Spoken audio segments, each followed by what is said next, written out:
ఒకసారి రాలే, సంవత్సరం పాటు 3 దశల్లో వచ్చింది కరోనా.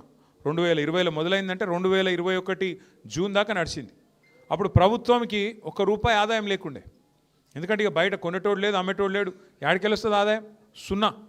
మరి కేసీఆర్ ప్రభుత్వం ఉండి ప్రభుత్వానికి 0 ఆదాయం, అప్పు కాదు 0, ఏమి లేదు. ఆ రోజు రైతు బంధు ఆగిందా? కళ్యాణ లక్ష్మి ఆగిందా? ముసలోళ్ళ పెన్షన్లు ఆగినాయా? కేసీఆర్ కిట్లు ఆగినాయా? బతుకమ్మ సీరియల్ ఆగినాయా?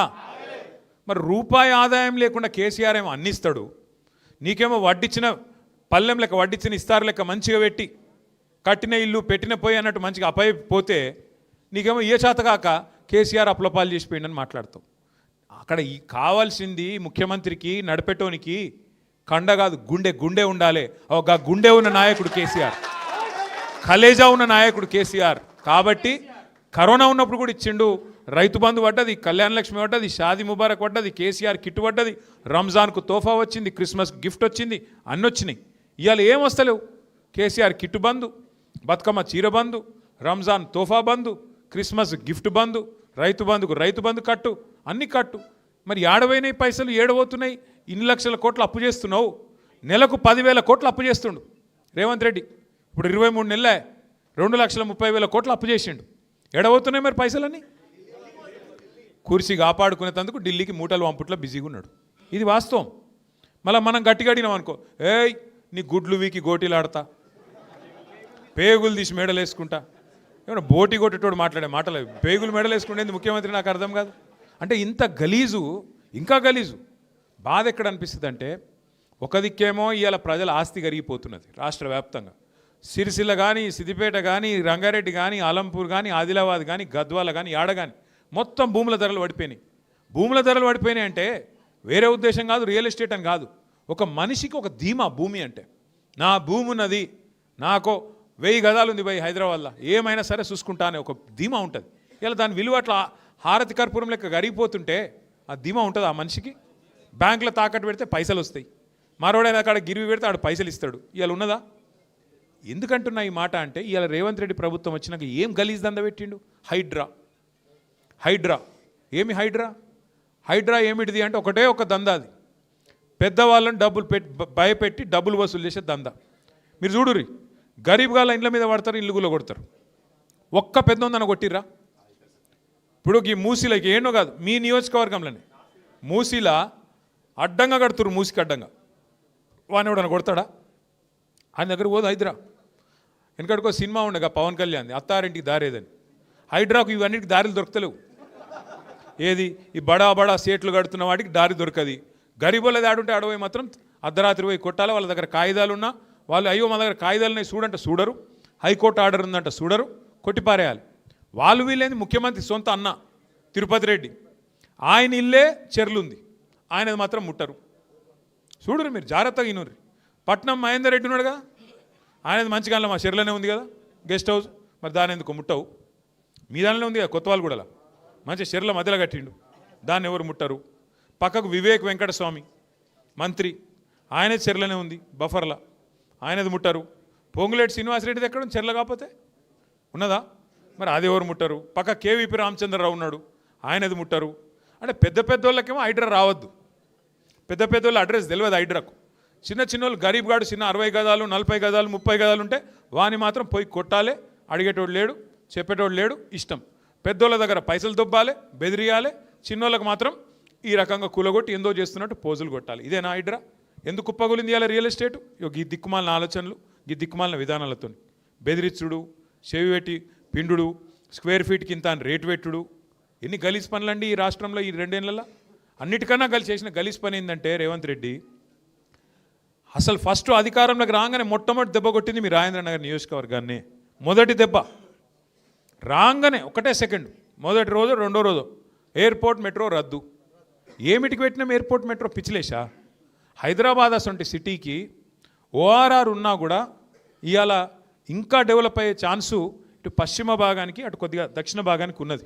అటు మహేశ్వరంకి వెళ్ళి మొదలు పెడితే, కేసీఆర్ గారు పెట్టిన ఫార్మాసిటీ నుంచి మొదలు పెడితే యువతల దాకా శంషాబాద్ దాకా బ్రహ్మాండంగా ఇక్కడ ఎట్లయితే గచ్చిబౌలి ఇడిదికి ఎట్లయితే అయిందో నానక్రామ్ కూడా ఖాజా కూడా అట్లనే అవతల దిక్కు కూడా చేయాలన్నది కేసీఆర్ గారి ఆలోచన. దానికి అనుగుణంగా ఒక ఎయిర్పోర్ట్ మెట్రో మాత్రమే పెట్టలే కేసీఆర్ గారు. క్యాబినెట్లో నేను సబితక్క మేమందరం ఉన్నాం. 2023లో క్యాబినెట్లో 400 కిలోమీటర్ల మెట్రోని మనం మంజూరు చేసినాం. ఒకటి కాదు, రెండు కాదు. ఎయిర్పోర్ట్ 37 కిలోమీటర్లు. ఎయిర్పోర్ట్ కూడా ఎందుకు పెట్టినాం? మైండ్ స్పేస్ నుంచి 3 కారణాలు. మధ్యలో బుద్వేల్ కాడ ఒక స్టాప్ ఉంటుంది, నార్సింగి కాడ ఒక స్టాప్ ఉంటుంది, శంషాబాద్ కాడ ఆఖరి స్టాప్ ఉంటుంది. అప్పుడు ఏమవుతుంది? అది కేవలం ఎయిర్పోర్ట్కి పోయటానికి వనికొచ్చుడు కాదు. ఎవరన్నా శంషాబాద్లో విల్లాస్ కట్టుకున్నా, అపార్ట్మెంట్లు కట్టుకున్నా, ఆడగొనుక్కున్నా, ఫైనాన్షియల్ డిస్ట్రిక్ట్లో ఇక్కడ పనిచేస్తుంటే కొండాపురంలో, మాదాపురంలో ఆడెక్కి ఇక్కడ దిగుతారు. వాళ్ళ కార్లలో వచ్చే అవసరం ఉండదు. ఇప్పుడు మీరు చూస్తూనే ఉన్నారు ట్రాఫిక్ ఎంత పెరుగుతుందో. ట్రాఫిక్ ఇంత అడ్డగోలుగా పెరుగుతుంది. ఇంకా భవిష్యత్తులో కూడా ఇంకా పెరుగుతుంది. కాబట్టి ఆ బాధ రావద్దు అన్న ఉద్దేశంతో ఇక్కడ బుద్వేల్లా, నార్సింగిలా, శంషాబాద్లా అన్ని చోట్ల స్టాపులు పెట్టి ఆంచెల్లిడికి వచ్చిపోయేందుకు సౌలత్ అనేది ఒకటి సృష్టిస్తే మొత్తం అయిపోయింది. టెండర్ అయిపోయింది. 6,000 కోట్లు పైసలు తయారు చేసి పెట్టినాం. జిఎంఆర్ ఆయన కొంత కట్టిండు, టీఎస్ఐఎస్ నుంచి కొంత కట్టించినాం, మొత్తం హెచ్ఎండిఏ నుంచి కొంత కట్టించినాం. అన్ని పైసలు తయారు చేసి మొత్తం పల్లెమంతా తయారు చేసి అలా వడ్డించి పెడితే టెండర్ కూడా అయిపోయి పని చాలు చేసేందుకు రెడీగా ఉంటే ఈయన రాగానే రద్దు చేసి పారేసిండు. ఎందుకు రద్దు చేసినవా అంటే ఆయనకు ఒక అనుమానం అట, నాకేమో భూములు ఉన్నాయట మధ్యలో. ఇక నాకు భూములు ఉన్నాయట, నా మీద కోపంతో దాన్ని రద్దు చేసిండు. ఎక్కిసొంటోడు ముఖ్యమంత్రి. ఏం చెప్పాలి? ఇలా రాజేంద్ర నగర్ నియోజకవర్గం మరి ఆ భూములు ఏమైనా ఉంటే మరి ఆయనకే రాసిస్తా, సపరేట్గా చూపెట్టి మరి సవితక్క అంటుంది. నేను రేవంత్ రెడ్డి గారికి బంపర్ ఆఫర్ ఇస్తున్నా, నా భూములు ఎక్కడనే చూపెడతా, నీకు దండం పెడతా. నాకు కూడా ఎరకలేదు. మరి ఈ కంపెనీ నాదే అంటాడు, ఆ కంపెనీ నాదే అంటాడు, ఈ బిల్డింగ్ నాదే అంటాడు, ఆ బిల్డింగ్ నాదే అంటాడు. 2 ఏళ్ళకెళ్ళి జలడబడుతుండు. ఏడా ఏమేమి ఉన్నాయి తీయాలి, తవ్వుండ్రి, తీయండ్రి, వీని జైల్లో నూకుర్రి.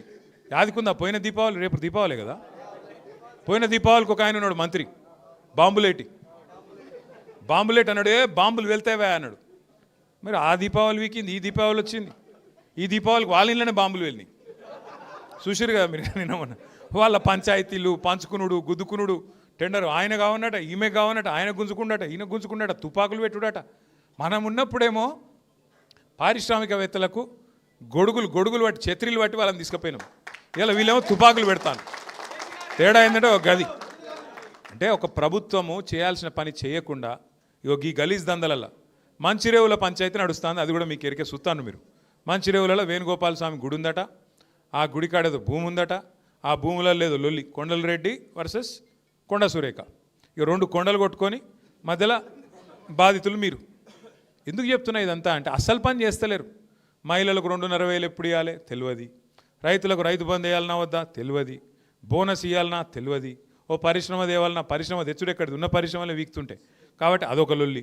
అంటే ఇంత అధ్వాన్నపు పరిస్థితుల్లో రాష్ట్రం ఉంది కాబట్టే ఇవాళ రాష్ట్రాన్ని నడిపే తెలివితేటలు వీళ్ళకి లేవు కాబట్టే మొత్తం అంతా కూడా అతలాకుతలం అయిపోయి ఉన్నది. ఆటో డ్రైవర్లు కోపంగా ఉన్నారు. ఒక ఆటో డ్రైవర్లే కాదు, బస్సు డ్రైవర్లు కోపంగానే ఉన్నారు. ఆఖరికి పారిశ్రామికవేత్తలు కోపంగా ఉన్నారు. వ్యాపారం చేసుకునే బిజినెస్ వాళ్ళు కోపంగానే ఉన్నారు. మహిళలు కోపంగా ఉన్నారు. ఈ రాష్ట్రంలో కోపంగా లేని వాళ్ళు ఎవరో ఒకరిని చూపెట్టు నాకు. ఫలానా వర్గానికి మంచిగా చేసినా నేను, వాళ్ళు నాకు ఓటేయాలి ఫలానా కారణం అని చెప్పేది ఏదైనా ఉందా? మైనారిటీ సోదరులకు మాటలు చెప్పారు. ఏం చెప్పారు? 4,000 కోట్ల బడ్జెట్ పెడతా, మైనారిటీ सब प्लान పెడతా. क्या करे फिर आप? लगाए सब प्लान. माइनॉरिटी को आज तक एक एमएलए नहीं दिए, एक एमएलसी नहीं दिए, एक मिनिस्टर भी नहीं दिए. और 4,000 करोड़ बजट बोले. कहाँ है 4,000 करोड़ बजट? रमज़ान का जो तोहफा मिलता था केसीआर साहब के टाइम पे, वो भी ख़त्म. उसको भी ख़त्म कर दिया आप. अगर हैदराबादी लैंग्वेज में बोलना है, हैदराबादी लैंग्वेज में अगर बोलना है, पूरा तेलंगाना को और हैदराबाद को बैगन में मिला दिए, बैगन में मिला दिए. अरे क्या करें आप? డెవలప్మెంట్ చేస్తా. ఏం డెవలప్మెంట్ చేసినావు 2 నెలల? ఏడ చేసినావు చూపెట్టుపా. మనం కట్టిన ఒక్కటి మాత్రం చేస్తుండు భయ్, మంచిగా కరెక్ట్ చేస్తుండు. జేబుల కత్తెర పెట్టుకొని తిరుగుతుండు. యాడ మనం కట్టిన ఫ్లైఓవర్ కనబడితే నేను కట్ చేస్తాను కట్. కొత్తది కట్టరా అదొకటి నీ ముఖం ఉంటే. 42 కట్టినాం మేము 9 ఏళ్ళలో 42 కట్టినాం. కరోనా టైంలో భారతదేశం అంతా కార్మికులు పారిపోయినారు. యాదుకుందా? అందరు పాపం తోవ పట్టుకొని నడుచుకుంటూ పోయినారు 100 కిలోమీటర్లు. ఒక్క హైదరాబాద్లోనే 42 కొత్త రోడ్లు కార్మికులను పట్టుకొని రిక్వెస్ట్ చేసి కరోనా టైంలో 42 కొత్త రోడ్లు వేసినాం. మీరు మళ్ళీ ఇళ్ళకి వెళ్ళి బయటకు వచ్చే వరకు కొత్త రోడ్లు చూపెట్టింది తెలంగాణ ప్రభుత్వం. ఒక కమిట్మెంట్ ఉంటే గట్ల పని చేస్తారు. నువ్వేం చేస్తున్నావు? ఉన్న రోడ్లకు పొక్కలు కూడా ఉడుస్తలేడు, చెత్త తీసేవాడు లేడు, ఆటోవాడు టైంకు రాడు, కరెంటు చక్కగా రాదు. ఇప్పుడు కొత్తగా మంచి ఇళ్ళకు బిల్లులు వస్తున్నాయి. హైదరాబాద్లో రాజేంద్ర నగర్లో కేసీఆర్ గారు ఫ్రీ వాటర్ ఇస్తే జూబ్లీ హిల్స్లో నువ్వు వచ్చినాక ఇప్పుడు వాటర్కు బిల్లులు కట్టమని చెప్పి బిల్లులు పంపుతున్నావు ఇంటికి. కరెంటు చక్కగా వస్తలేదు, అధ్వానపు పరిస్థితున్నది. అందుకే నేను మిమ్మల్ని కోరేది, 2 ఏళ్లలో ఏం చేయనోడు ఇంకేదో 2 ఏళ్ళు నాకు అవకాశం ఇస్తే ఇంకేందో చేస్తా. మీ ఎమ్మెల్యే సాబ్ కూడా పోయిండు రాజేంద్ర నగర్, ఆయన డెవలప్మెంట్, ఎవరో డెవలప్మెంట్ కోసం పోయినావు. వస్తాయి అన్నీ బయటకు వస్తాయి, భయపడకురి. సుల్తాన్పూర్ బయటకు వస్తుంది, ఘాసిమియా గూడ బయటకు వస్తుంది, అన్నీ బయటకు వస్తాయి. ఎవరికి ఏం తెలియకుంటే ఏం లేవు, అందరికి అన్నీ తెలుసు. ప్రభుత్వం మళ్ళీ 2 ఏళ్లలో వస్తుంది. ఎవరోళ్ళని ఏం చేయాలనో, ఎవరోళ్ళ సంగతి ఎట్లెట్లా తీయాలనో, ఎవరోళ్ళ బెండ్ ఎట్లెట్లా తీయాలనో తీసే బాధ్యత మాది. ఇదివరకు లెక్క ఉండదు. ఎవల డెవలప్మెంట్ కోసం పోయినావు, ఏమిటికి పోయినావు, ఏం ఆశించిపోయినావు, ఏం కథలు పడుతున్నావు, ఫైమ్ గాడు ఏం చేస్తుండో, ఎవడేం చేస్తుండో అన్నిరికే అందరి జాతకాలు తెలుసు. ఎవడెవడేం చేస్తుండో మాకు కూడా ఎరికే. టైం వస్తుంది, అన్నిటికీ టైం వస్తుంది. ఇగో నేనేమంటున్నా అంటే, ఒక్కరోజుకే గింత ఎగిరిత పడితే ఎట్లా? ఒక్కరోజుకే ఒక్కసారి గవర్నమెంట్ రాగానే అడిమారి గుడి దెబ్బల గింత ఆగమవుతారు. సుతం పైన దేవుడు ఉన్నాడు, కింద ప్రజలు ఉన్నారు. మీరు తలుసుకుంటే ఎంత పెద్ద పోటుగాడైనా ఎక్కడికి పోవాలన్నా గాడికే పోతాడు. ఇవాళ రాష్ట్రం మొత్తం ఒకటే ఉన్నది, అందరి ఆలోచన కేసీఆర్ గారు తిరిగి ముఖ్యమంత్రి కావాల్సిందే, తెలంగాణ మళ్ళీ పట్టాలు ఎక్కాల్సిందే. తప్పకుండా జరుగుతుంది, తప్పకుండా జరుగుతుంది.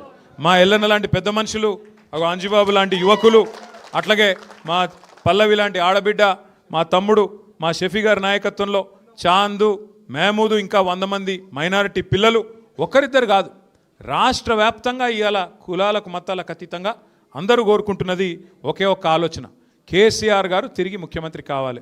మరి కేసీఆర్ తిరిగి ముఖ్యమంత్రి కావాలంటే ఏం చేయాలి? ఒకటే మీరు చేయాల్సిన పని. జూబ్లీ హిల్స్లో ఇవాళ మంచి మోకా దొరికింది. ధోకా చేసిన కాంగ్రెస్కు మరి మంచి మోకా దొరికింది మనకు దెబ్బ కొట్టేందుకు. మీకు కూడా అందరికి ఇక్కడ వచ్చిన వాళ్ళందరికీ జూబ్లీ హిల్స్ వాళ్ళకి ఎట్లాగో ఓట్లు ఉంటాయి. అక్కడ జూబ్లీ హిల్స్ కానోళ్లకు చుట్టాలు ఉంటారు, మీకు అక్కడ దోస్తులు ఉంటారు, క్లాస్మేట్స్ ఉంటారు. దయచేసి ఇడిచిపెట్టకండి. ఇప్పుడు కింద కాంగ్రెస్కు బుద్ధి చెప్పకపోతే మళ్ళీ దోసాలు తప్పించుకుంటారు వాళ్ళు. అంటే మీ రాజేంద్ర నగర్ ఎలక్షన్ కూడా బరాబర్ వస్తుంది, తొందరపడకూడదు, జల్దీ వస్తుంది, పక్కా వస్తుంది, పక్కా వస్తుంది, ఏం అనుమానం లేదు. ఇడిచిపెట్టాం, మళ్ళీ సుప్రీంకోర్టు కోతాం. స్పీకర్ సార్ ఏమైనా అటు ఇటు చేస్తే కూడా ఇడిచిపెట్టాం. మేము దోస్తానా లోపల చూసుకుంటామని అవి నడువాయిడ బరాబర్.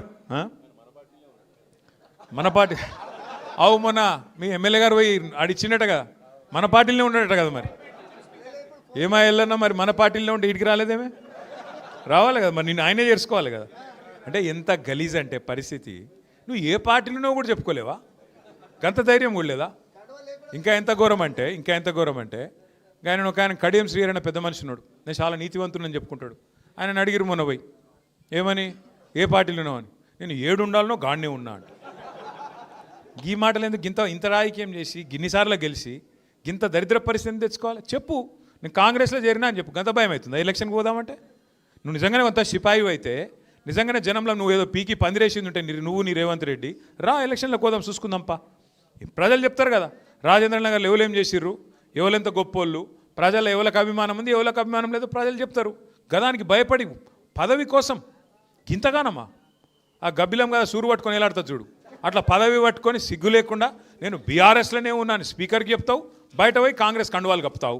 గిదేనా నీతి, గిదేనా రాజకీయం? చూస్తలేరా రాజేంద్ర నగర్లో అందరూ? అందుకే నేను అంటున్నా, ఎవరు డెవలప్మెంట్ కోసం పోయినో తెలుసు, కానీ మొదలు దెబ్బ ఇప్పుడు కొట్టే అవకాశం మీకు జూబ్లీ హిల్స్ వచ్చింది. రెండో దెబ్బ రాజేంద్ర నగర్లో కొడతామా, ఖైరతాబాద్లో కొడతామా, కొడదాం. మొదలు దెబ్బ జూబ్లీ హిల్స్లో కొట్టాలి.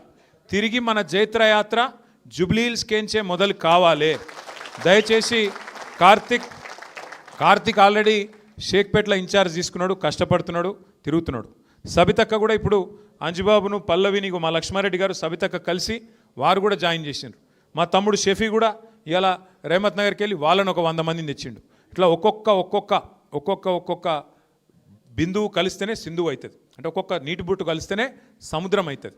అట్లాగే మీరు కూడా దయచేసి మాకేం పట్టి మా శంషాబాద్ కదా అట్లా కాదు, మీకు కూడా చుట్టాలు ఉంటారు, మీకు కూడా దోస్తులు ఉంటారు, మీకు కూడా బలగం ఉంటుంది, మీకు కూడా మస్తు మంది ఇక్కడ తెలిసిన వాళ్ళు ఉంటారు.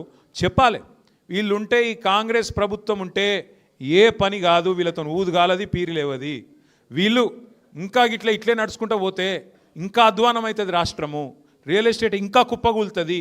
నేను ఎలక్షన్ల ముందే చెప్పిన, నేను కాంగ్రెస్ వస్తే రియల్ ఎస్టేట్ డామ్ అంటుందని ముందే చెప్పిన, రియల్ ఎస్టేట్ మీటింగ్లలో చెప్పిన. పోయి ఇలా మీరు చూస్తున్నారు మేము చెప్పింది వాస్తవమా కాదా అనేది. ఏ రకంగా పరిస్థితున్నదో ఇలా మాకంటే బాగా మీకే తెలుస్తున్నది. జూబ్లీహిల్స్లో కాంగ్రెస్ ఓడిపోతేనే మహిళలకు 2,500 వస్తాయి. జూబ్లీహిల్స్లో కాంగ్రెస్ ఓడిపోతేనే ముసలోళ్ళకు 4,000 పెన్షన్ వస్తుంది. జూబ్లీహిల్స్లో కాంగ్రెస్ ఓడిపోతేనే అరే టీఆర్ఎస్ గవర్నమెంట్ మళ్ళీ వస్తుందిరా భయ్ అని చెప్పి రియల్ ఎస్టేట్ కూడా లేస్తుంది. లేకపోతే మాత్రం మళ్ళీ నేను చెప్తున్నా మీకు, వీళ్ళు ఇట్లనే గోళ్ళ సాగితే మరి సీదా వాళ్ళు ఏమనుకుంటారు కాంగ్రెస్ వాళ్ళు కూడా, మేము బుల్డోజర్ పంపడే కరెక్ట్ ఉన్నదిరా భయ్, మేము ఈ బుల్డోజర్తోనే కొట్టుకుంటూ పోతున్నాం, పేదవాళ్ళ గుడిసెలు కొడుతున్నాం, పేదవాళ్ళ ఇండ్లు కొడుతున్నాం, ఇదే కరెక్ట్ అని మరి గదే పేదవాళ్ళు చెప్తున్నారు. మేము చేసేదే కరెక్టు, వీళ్ళకి ఏం స్కీములు ఇవ్వకపోయినా, ఇండ్లు కూలగొట్టినా, ఇందిరమ్మ రాజ్యం అంటే ఇండ్లు కట్టుడు కాదు ఇండ్లు కూలగొట్టుడే అని చెప్పి మేము ప్రజలకు చూపెట్టినా మాకే గుద్దుతున్నారు అంటే మేము చేసేదే కరెక్ట్ అని చెప్పి రేవంత్ రెడ్డి గారు ఇంకా ఇదే వైఖరి కొనసాగిస్తాడు. వీళ్ళకు బుద్ధి రావాలంటే బీసీలకు మోసం చేసిరు. నేను నాకు గమ్మత్ అనిపించింది నిన్న చూస్తే. నిన్న బీసీ బంద్ అని చెప్పారు, మేము కూడా మద్దతు చెప్పినాం. కాంగ్రెస్ వాడు బీజేపీ వాడు ఇద్దరు పోయి రోడ్డు మీద ధర్నా ఎత్తురు. మరి ఎట్లుందంటే సామెత ఇది, నాకు గమ్మత్ అనిపించింది. అందరూ శ్రీ వైష్ణవులు అయినట్టు, కానీ రొయ్యల బుట్ట మాత్రం మాయమైందట. అరే అందరూ మద్దతు చెప్పబట్టి మరి ఎందుకు బిల్లు పాస్ కాదు? ఇలా 8 మంది ఎంపీలు బీజేపీకి ఉన్నారు, 8 మంది ఎంపీలు కాంగ్రెస్కు ఉన్నారు. మీరు 16 మంది రాజీనామా చేస్తే బీసీ బిల్లు పాస్ కాదా? పార్లమెంట్లో ఈ 8+8 రాజీనామా చేసి కూర్చుంటే పార్లమెంట్ కదలదా? మోడీ ప్రభుత్వం షేక్ కాదా? వాళ్ళకు ముందే మెజారిటీ లేదు మోడీ ప్రభుత్వానికి. ఒక 8 మంది బీజేపీ వాళ్ళు ఇక్కడ రాజీనామా పెట్టిరనుకో, మోడీ గారు షేక్ గాడు. 8 మంది కాంగ్రెస్ వాళ్ళు రాజీనామా చేస్తే రాహుల్ గాంధీ అరే ఎందుకు చెప్తురా అని పిలిచి మాట్లాడి బిల్లు పెడతాం రండ్రి అన్నాడా? మరి మోసం చేస్తున్నందుకు నాకు అర్థం కాదు. ఇక్కడ రోడ్ల మీద ఏమో డ్రామాలు చేయాల్సిందేమో పార్లమెంట్లో, కానీ కాంగ్రెస్ బీజేపీ మద్దతు ఇస్తాయట ఇక్కడ ఇది రోడ్ల మీద. ఆడ మాత్రం మాట్లాడరు, ఏడ మాట్లాడినో గడ మాట్లాడరు. ఇక్కడ మాత్రం డ్రామాలు చేసి ఇక్కడ మళ్ళొక్కసారి బీసీలను మోసం చేసే ప్రయత్నం చేస్తారు. దయచేసి నేను మిమ్మల్ని కోరేది, మళ్ళీ కేసీఆర్ గారు రావాలంటే జూబ్లీహిల్స్కి వెళ్ళి మన జయత్రయాత్ర మొదలు కావాలి. మీరు అందరూ కూడా దయచేసి దిగాలే రంగంలకు, ఎక్కడోళ్ళు అక్కడ తగులుకోవాలని చెప్పి కోరుకుంటూ ఇలా పార్టీలోకి వచ్చిన ప్రతి ఒక్కరికి పేరు పేరున ఇట్లా వచ్చి ఇట్లా వండి కండువాలు వేసుకుంటూ దయచేసి జర్ర మీరు లేవురుతాం. మళ్ళొక్కసారి మీ అందరికి పేరు పేరు నమస్కారాలు తెలియజేసుకుంటూ జై తెలంగాణ.